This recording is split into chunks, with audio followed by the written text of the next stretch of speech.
Spot ലൈവിലേക്ക് വീണ്ടും. ലഹരിയിൽ അഴിഞ്ഞാടുന്ന യുവാക്കൾ നാട്ടിൽ ഭീതി പരത്തുകയാണ്. കഴിഞ്ഞ ദിവസം കൊച്ചിയിലും കോട്ടയത്തും മലപ്പുറത്തും ലഹരിയിൽ യുവാക്കളുടെ അഴിഞ്ഞാട്ടം കണ്ടു.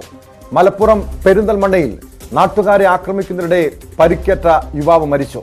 നിരവധി ക്രിമിനൽ കേസുകളിൽ പ്രതിയായ നിസാമുദ്ദീനാണ് മരിച്ചത്. ലഹരിക്കടിമയായ ഇയാൾ കഴിഞ്ഞ രാത്രി ഒരാളെ കുത്തി പരിക്കേൽപ്പിക്കുകയും മറ്റുള്ളവരെ ആക്രമിക്കുകയും ചെയ്തിരുന്നു. കീഴ്പ്പെടുത്താനുള്ള നാട്ടുകാരുടെ ശ്രമത്തിനിടെയാണ് നിസാമുദ്ദീന് പരിക്കേറ്റത്. CV അനുമോദ് ചേർന്നു വിശദാംശങ്ങളുമായി.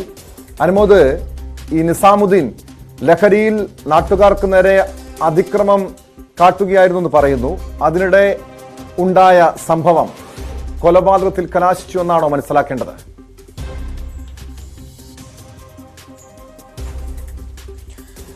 ടോം, നമുക്ക് ഈ നാട്ടുകാരോട് സംസാരിച്ചതിലും പോലീസുമായി സംസാരിച്ചതിലും ലഭ്യമായ വിവരങ്ങളാണ് ഇപ്രകാരം.